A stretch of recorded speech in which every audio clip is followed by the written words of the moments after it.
Today on Locked On Penguins, the Penguins drop an absolute Monday morning bombshell announcing that they have parted ways with head coach Mike Sullivan. Hunter and I will break down that news as well as some other things right after this.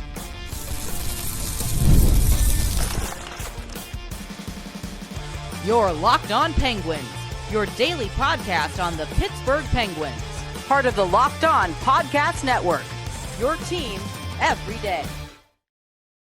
Welcome to the Monday edition of Locked On Penguins. I'm one of your hosts, Patrick Damp. You can follow me across all social media platforms at synonym for wet. Joined as always by the one and only my co-host, Hunter Hodes. You can follow him on Twitter at Hunter Hodes. You can give our show's Twitter a follow at LO_Penguins.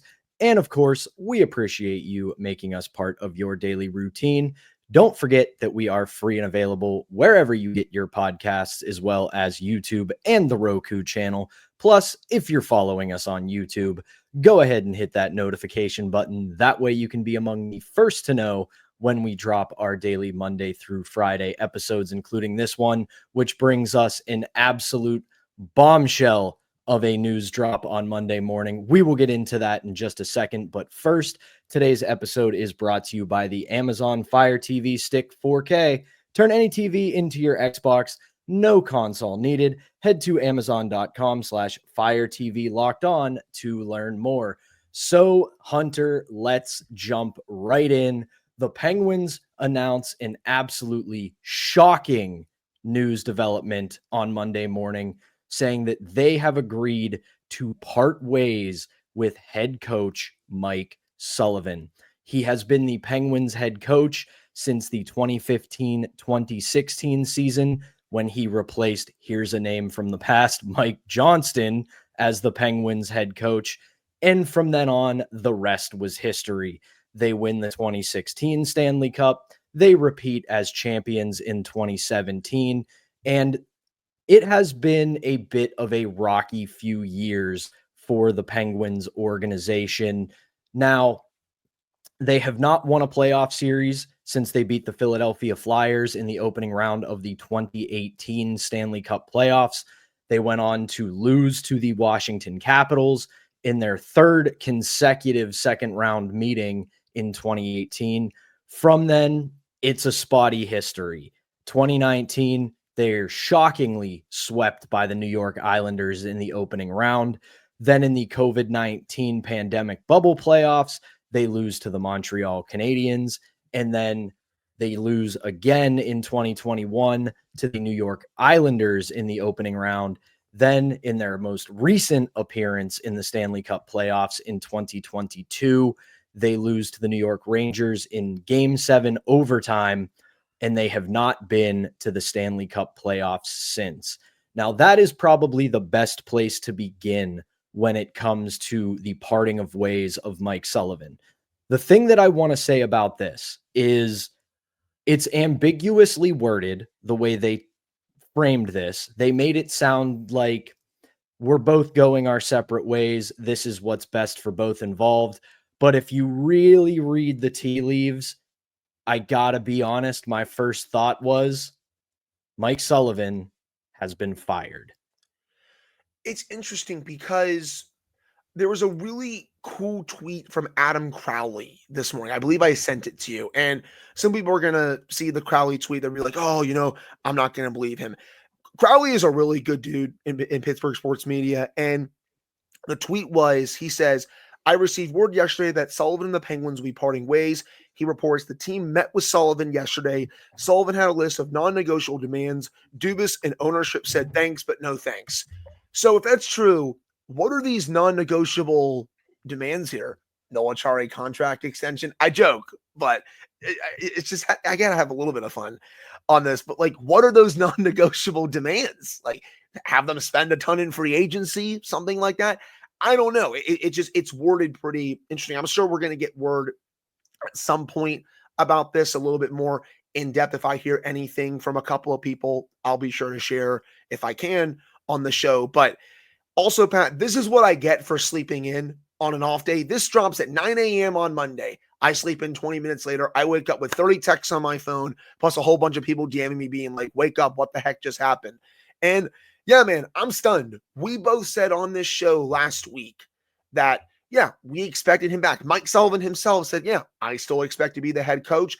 Kyle Dubas kind of confirmed it. I know some people were reading into that quote quite a bit because some people sounded like, oh, like he didn't really fully commit to him. And I even said at the time, like, it kind of felt like he did. Like he was saying, like, yeah, I'm going to meet with him the next day. I think everything is going to go according to plan. Well, obviously everything did not go according to plan because he's been fired, or excuse me, they have parted ways a week later. But with Mike Sullivan, I'm going to praise him in just a second because he deserves all the praise. I will say this is a move that probably should have happened over a year ago, just with the way they kept missing the playoffs. Again, Pat, like he was the head coach for 10 seasons. Not many head coaches stay with one team that long, especially one that has missed the playoffs 3 seasons in a row. I was fine with them moving on at the end of the 23-24 season. Heck, you could have made an argument that they could have moved on after the 22-23 season. There were a ton of people making that argument, and I totally understand why. So I'll say that. However, I will also say that Mike Sullivan completely changed the Penguins' play style when he took over from Mike Johnston. Mike Johnston, in my opinion, was kind of leading them down I don't want to be like a fool. I'm wearing a Star Wars shirt. I don't want to say like a weird Star Wars reference that you're leading him down a path that you can't follow and stuff like that. But the play style wasn't fun to watch. They were really bad under him. He takes over, Mike Sullivan, that is, immediately ushers in a very aggressive forecheck. They play a 1-2-2 in their own zone, especially when they're leading. And the rest was history. They win the cup in 16. That team is a complete buzzsaw. They repeat in 17, have great goaltending, great shooting percentage, but they also really defend well in their own zone. In my opinion, he is the best head coach in this franchise's history. You can debate him against Badger Bob if you want. You can make an argument for Badger Bob. There's a very good argument for him considering how great of a coach he was in this franchise's history. But I look at everything Mike Sullivan accomplished in 10 years, 409 wins in the regular season, back-to-back Stanley Cup champions. He completely changed the way they play. He was so good at those in-game adjustments for most of his tenure until I would say the last couple years where it really went downhill. They were blowing too many leads. They weren't playing well in the third periods and such. But for most of his tenure, he was so good at those in-game adjustments. And he should be in a sort of ring of honor if the Penguins want to do that. He is Penguins royalty as far as I'm concerned. Don't get me wrong, people. It was time to move on. It 100% was.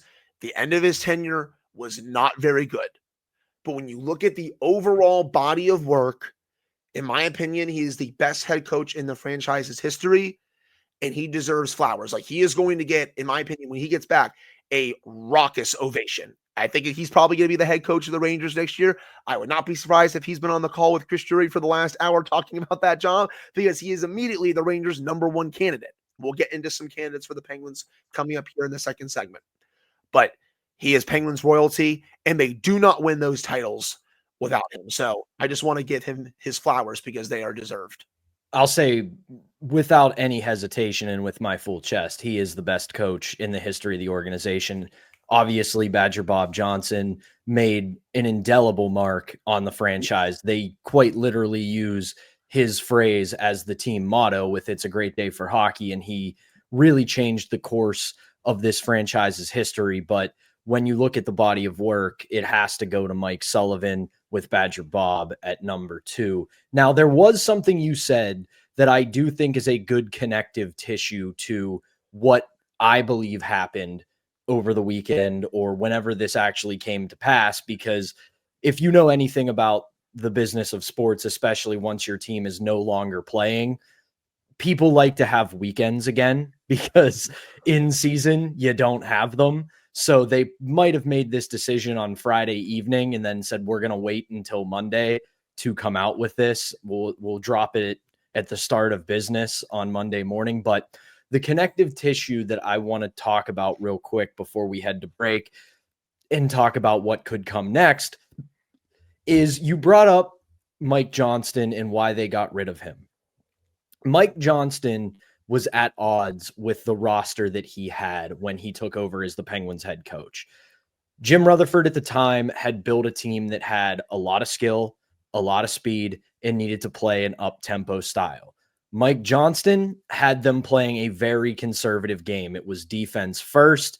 It was sacrificing offense at the sake of defense. And the Penguins, not just then, but in the history of their franchise, especially since drafting Mario Lemieux, have never been that franchise. They do not play defense. They will be good at defense because they will defend hard, but they're not going to be a team that is built from the net out. They are going to be built as a team from their top line down. That is how the Pittsburgh Penguins operate. They scored in 16 and 17, but they still knew how to defend, especially in the third period when they were defending leads, Pat. Anytime they basically took a lead into the third period under Mike Sullivan in those 2 cup runs, it was basically game over because of the way the Penguins were able to suffocate the opposition. It's still to this day one of my favorite parts about Mike Sullivan's system when it's deployed right, especially during those 2 cup years. We all know it went away these last few years, especially. And again, it was more than time for him to mutually part ways with the Penguins. But when that system was humming, man, this team was electric to watch. So making that connection to Johnston, Rutherford, Johnston, Sullivan, now to Dubas, Sullivan, we're never going to know unless Sullivan comes out and says it, or Dubas comes out and says it, or somebody gets the scoop, what those demands were from Mike Sullivan that Adam Crowley has referenced. But I do think this is the connection here. Mike Sullivan, from all accounts, is one of the most intensely competitive human beings on the planet. That's why he gets along and coaches so well with the likes of Crosby, Malkin, and Letang. The Penguins aren't at that moment anymore. I know it sucks to say. I hate it. You hate it. Penguins fans hate it, but that's the reality. I don't think Mike Sullivan, even though he said he wants to be part of the Penguins once they're a contender once again, this is not going to happen next year, even the year after. They are at the very least 3 years away from even being a competitive playoff team. They may be able to squeak in sometime in the next two to 3 years, but being a legitimate Stanley Cup contender is still far off.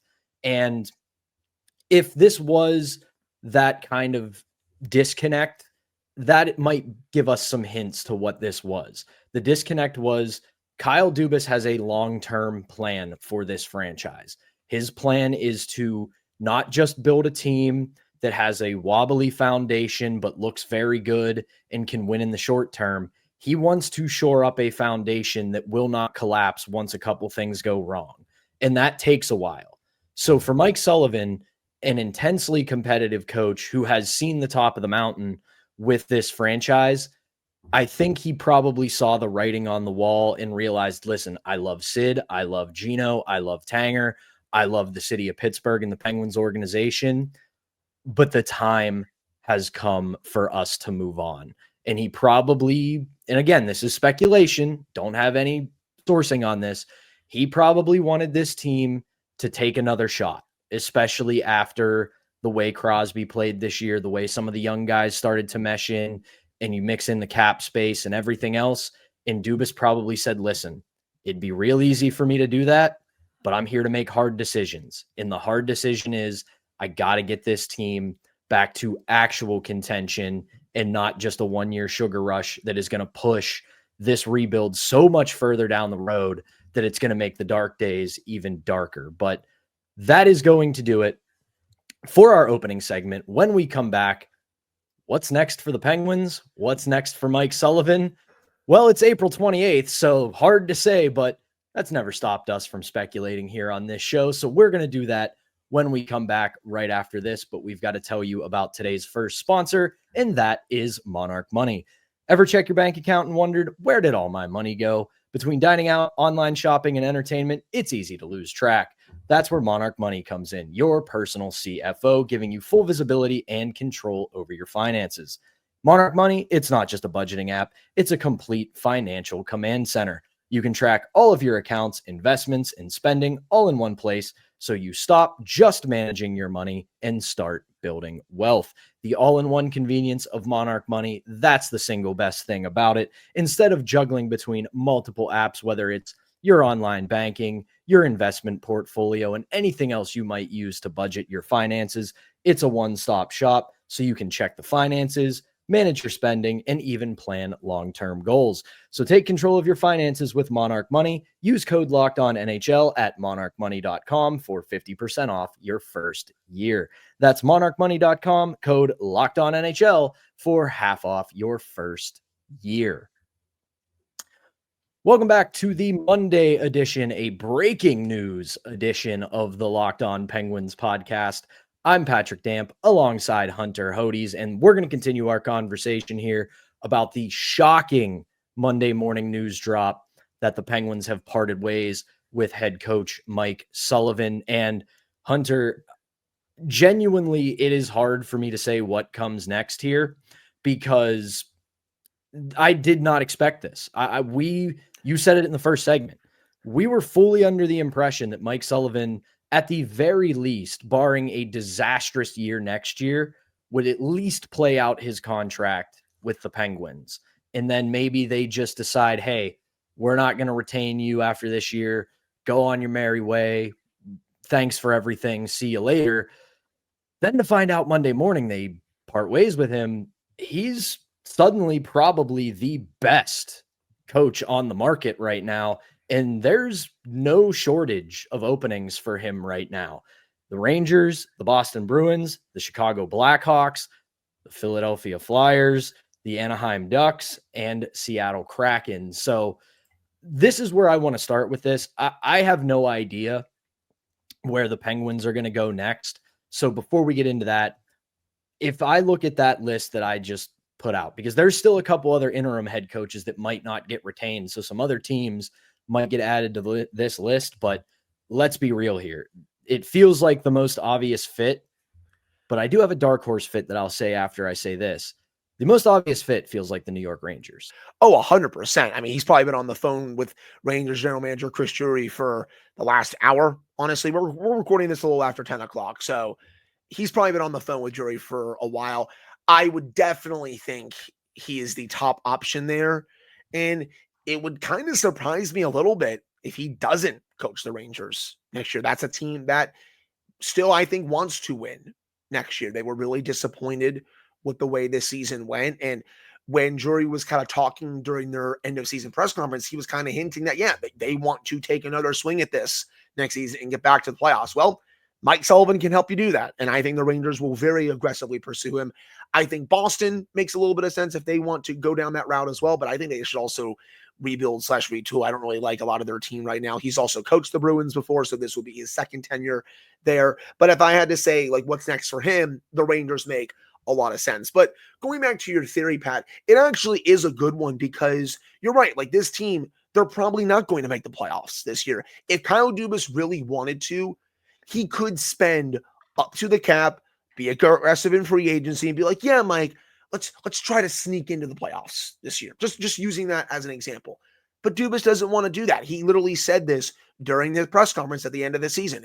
He wants to not only make the playoffs one year and then kind of fizzle out and miss the playoffs for the next few. He wants to build a legitimate Stanley Cup contender.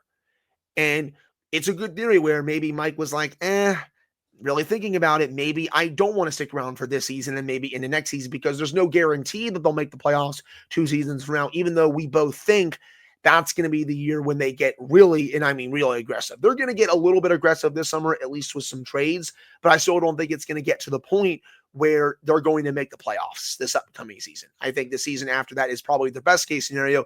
And even then, if they don't make it at that point, I think the season after that would be the second best case scenario. So does Mike Sullivan really want to stick around during that time? No, again, that's a good theory that you had on the pod here. As for what's next for the Penguins head coaching search, obviously very early. You're going to hear a lot of names being thrown at us in the comments, in our DMs, all that stuff. I will say this. I think someone like a Jay Woodcroft makes a lot of sense. I think he got screwed with goaltending in Edmonton. I think he is a very good coach. Kind of surprises me that he hasn't gotten hired yet. I would be a fan of him if he got hired here in Pittsburgh. I also know David Carl is out there, but the biggest thing with David Carl, Pat, he's only going to leave for the right situation. He already pulled out of the Blackhawks job. We saw that was reported over the weekend. Does he really want to come to this iteration of the Penguins? Yes, I know they still have Evgeny Malkin, Chris Letang, Sidney Crosby, but it is a fair question because this team is still going through a pretty big retool / rebuild on the fly here. Does David Carl want that to be his first NHL job?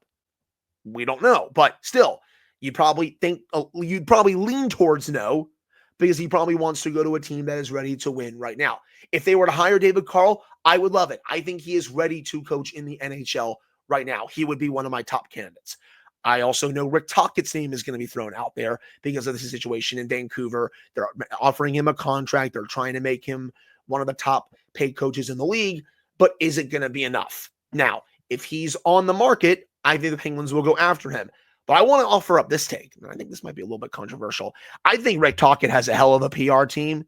You look at his tenure with Vancouver, you look at his overall head coaching experience. Look, I think he's fine. But the way that people are propping him up, Pat, it's like people are thinking like he's like a top 5, top 7 coach in the league. He's not, people. Like, don't get me wrong, he's fine. But I think like some people are really overrating him, and it's like, I'm not really sure he's all that, I guess. So again, those are just a few coaches that could be on the market. Again, I already touched on Carl, already touched on Jay Woodcroft. I do not want someone like a Peter Laviolette. His shelf life is like literally 2 years. I will just completely pass on that. So this is going to be a very fascinating coaching search here. Like, what direction do they go towards? I also don't want someone like a Gerard Gallant, by the way. Don't really think he's that good of a coach, but just wanted to offer up some early takes on some coaches that either A, are out there, or B, could be out there. Woodcroft and Carl are my 2 votes that Yes. I would like to see. And obviously this is very early. This has just happened in the last 2 hours. Right. There's also going to be, I think, some other coaches that are let go. There's also going to be some guys who emerge as well, whether it's from the junior ranks or the collegiate ranks. So very curious to see with that. One quick thing before I give my dark horse candidate.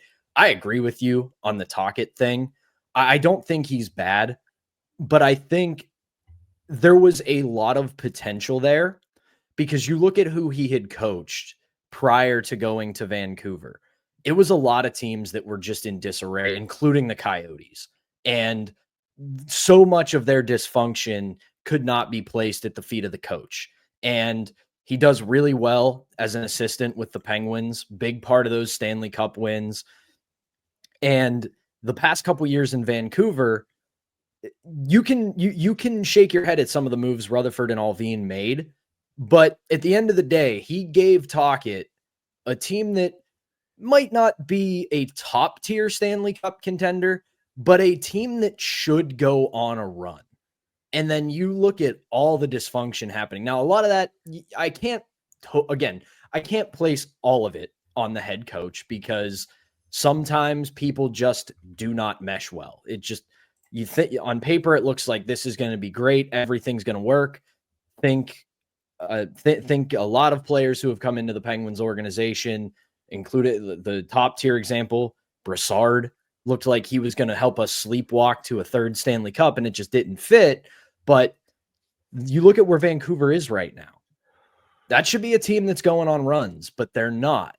Now, for Tocchet, he's made the playoffs only twice during his coaching tenure. And you look at his overall record, Pat, for his coaching career, 286, 265, and 87. You combine those overtime losses with the regular losses, he's below 500 as a coach.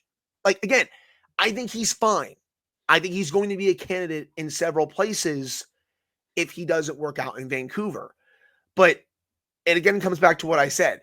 He has a hell of a PR team because he's only made the playoffs twice during his coaching career. And I just can't get it out of my head that it is going to be the prodigal son returning, and he is going to be the head coach of the Philadelphia Flyers. I can see it. Because as much as we love him from the Penguins, winning the Stanley Cup as a player in 1992, being on the bench for 16 and 17, that man, whether you want to admit it or not, is a Philadelphia Flyer through and through. And with their head coach job open and him and Rutherford kind of at odds right now, it feels like he's going to Philadelphia. Now, last thing before we go to our final segment talking about the minor league teams who, well, their vacations have started early, but we'll get into that later.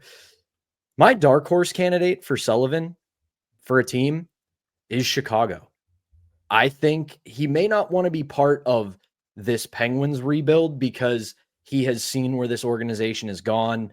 And once you taste that champagne out of the Stanley Cup with those people, it's all you want for them and yourselves ever again. And it's probably not going to happen again.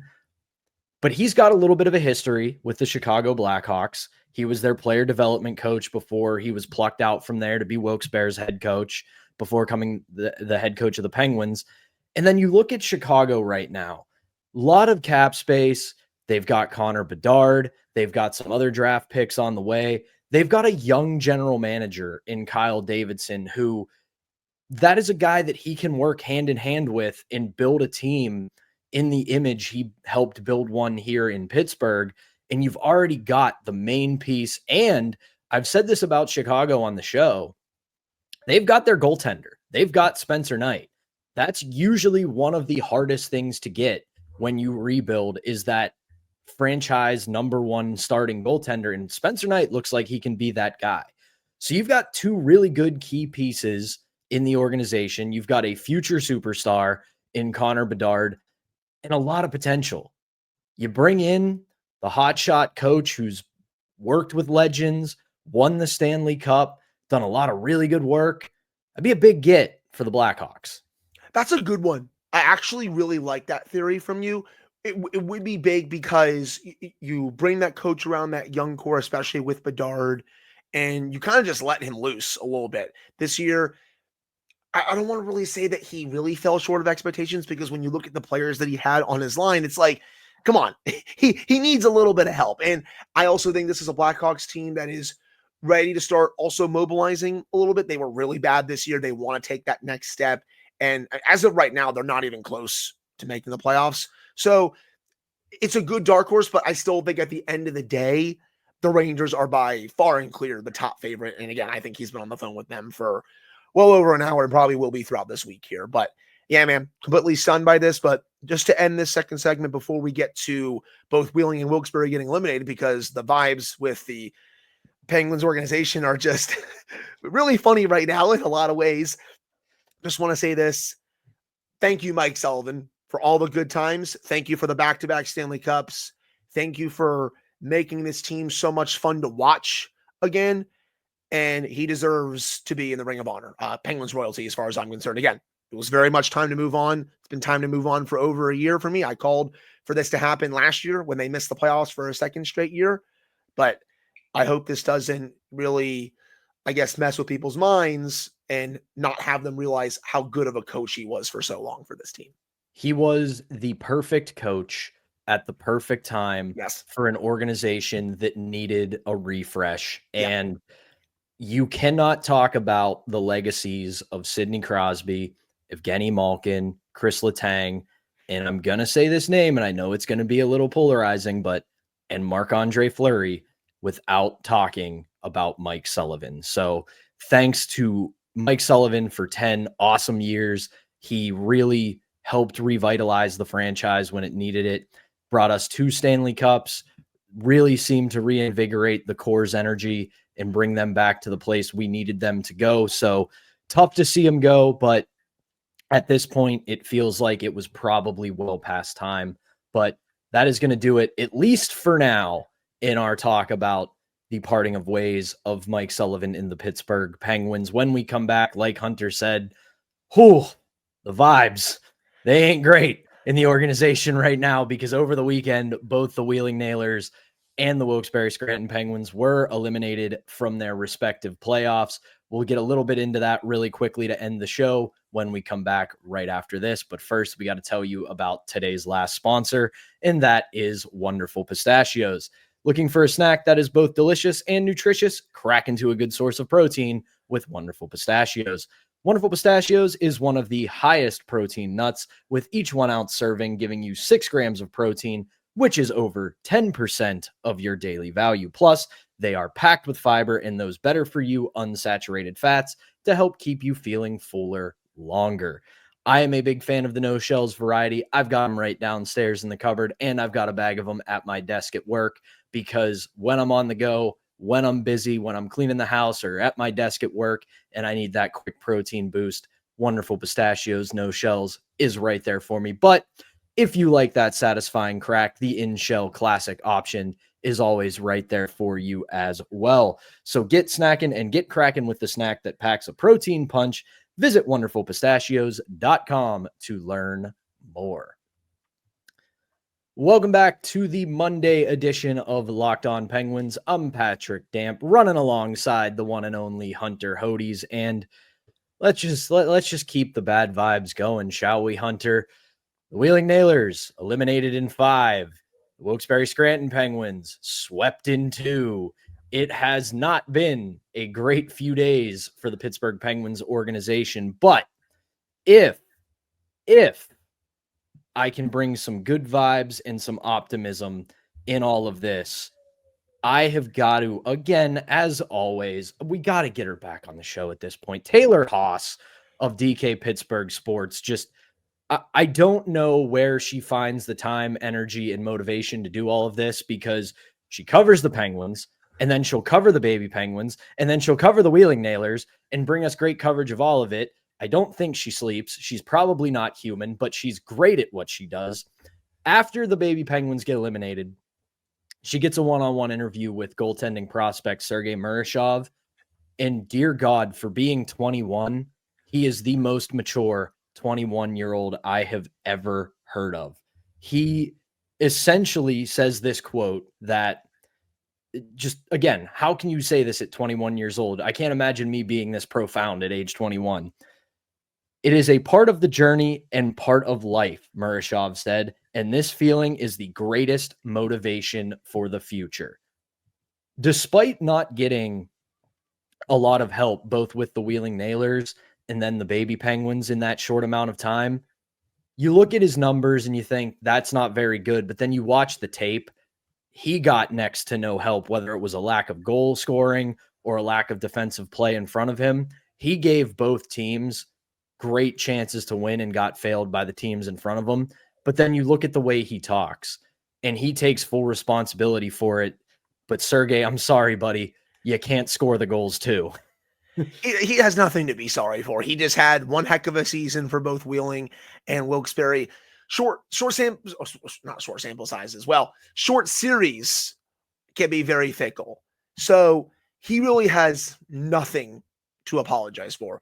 We saw what happened against Lehigh Valley last year, and I've made this reference before. I'll say it again. Meet the new boss, same as the old boss. The Who, legendary band. I will keep making that reference on the show when it's appropriate. But Lehigh Valley just has their number in the playoffs, even though Wilkes-Barre played them really well during the regular season, just hasn't been able to translate to the playoffs. I will say, who really stood out, though, during that series? Harrison Brunick. Banger of a goal in game 2. Yeah, I know they lost a bit later on in that third period, but I thought Harrison Brunick was really good in that series, and I'm excited to see what he can do in another full training camp with the Penguins to see if he can push even closer to a roster spot for next season. I thought he was great. He was one of the best players in that series, if not their best. I wanted to see a little bit more of the league with him, but again, only 2 games. It's not the end of the world. He's going to be on this team next year. I just wanted him to take over a little bit more in that playoff series. Just things that we couldn't get a long run out of this team, because it was a special season for Wilkes-Barre. They were a very good team this year. Just thinks that they couldn't get past Lehigh Valley once again. And then for Wheeling, Pat, they take game 4, but weren't able to take game 5. So really unfortunate for both teams, but in the ECHL and the AHL. We're running a little long today because it obviously is a very big day with a lot to talk about, but I will end on this point. If there is another piece of optimism to take from these shortened runs from the Nailers and baby Penguins, the players that we're focusing the most on for the future of the franchise, you really can't put these losses on them. Obviously, Murashov did everything he could with what he had, and unfortunately was kind of failed by the team in front of him. But in Wilkes-Barre, Tristan Brose played really well in the 2 games. You brought up Harrison Brunick, gets his first professional goal in a massive moment. Ville Koivunen continued to look like a man against boys. Jack St. Ivany, Owen Pickering, they were fantastic. I wanted to see a little bit more out of Koivunen, just like him taking over, but he still, at least when he went back to end the regular season, it was a man against boys. 2 games, though, it's not the end of the world. He's going to show up to training camp totally fine. I think he's going to make this team next year. Again, just wanted to see him take over a little bit more in the playoffs, but I'm nitpicking, if anything. Right. So you look at a lot of the young players, including Avery Hayes, Valtteri Puustinen, a couple of the others that we want to see become contributors in the future and hopefully even into next season. They did pretty well. So you really can't put the loss on the future. It was kind of everybody else around them. Plus, like you said, especially for Wilkes-Barre, extremely small sample size. A best of 3 is a coin flip series, and one wrong decision ends your season or continues it. So you can't really glean a ton out of it. But when the players that you are keeping an eye on, that you want to be part of your future, show up and give a positive impact on those couple of games, you at least have that to lean on. It sucks that they're not going to get a long run together to really grow and develop together and play in those meaningful games, but you can see that the skill and the potential are there. But that is going to do it for a jam-packed Monday episode of Locked On Penguins. It is not going to be a boring offseason, ladies and gentlemen. We are going to have a ton to talk about, including the coaching search, including the roster building, the draft, trades, and everything else in between. So make sure you're sticking with us, whether it's on your podcast apps or on YouTube or wherever else you tune into Locked On Penguins. And as always, thank you so much for tuning in. Hunter and I will be back with a new episode on Tuesday where we can continue our season in review series and cover any other surprising news the Penguins might drop between now and then. But for now, for Hunter Hodes, I'm Patrick Dam. Thank you as always for tuning in. We'll be back on Tuesday.